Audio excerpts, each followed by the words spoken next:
சில குறிப்பிட்ட வாக்குச்சாவடிகளில் மீண்டும் முதலில் இருந்து உறுப்பினர் சேர்க்கையை மேற்கொள்ள முதலமைச்சர் மு.க.ஸ்டாலின் அறிவுரை வழங்கியிருப்பதாக கூறப்படுகிறது. விவரங்களை செய்தியாளர் கோகுல் வழங்க கேட்கலாம்.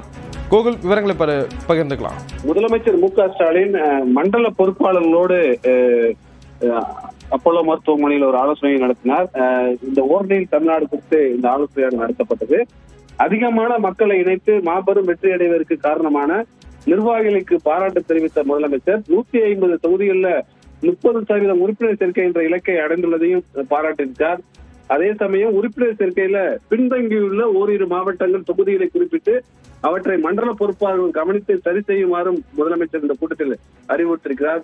சில பாகங்கள்ல உறுப்பினர் சேர்க்கை விவரங்கள்ல சில குறைபாடுகள் இருப்பதை சுட்டிக்காட்டிய முதலமைச்சர் குறிப்பிட்ட வாக்குச்சாவடிகள்ல மீண்டும் முதலில் இருந்து உறுப்பினர் சேர்க்கையை மேற்கொள்ளவும் அறிவுறுத்திருக்கிறார். வீடு வீடாக செல்லும் போது மக்களிடையே கிடைக்கும் வரவேற்பு, திராவிட மாடல் அரசின் திட்டங்கள் குறித்து மகிழ்ச்சியுடன் மக்கள் பேசுவது ஆகியவற்றை மண்டல பொறுப்பாளர்களும் முதலமைச்சரிடம் விளக்கியிருக்கிறார்கள். அதே போல உங்களுடன் ஸ்டாலின் திட்டத்திற்கு மக்களிடையே கிடைத்துள்ள வரவேற்பு குறித்து முதலமைச்சர் கேட்டிருந்திருக்கிறார். மருத்துவமனையில் இருந்தவாறே முதலமைச்சர் இந்த அறிவுரைகளை வழங்கியிருக்கிறார். விவரங்களை கொடுத்தமைக்கு நன்றி கோகுல்.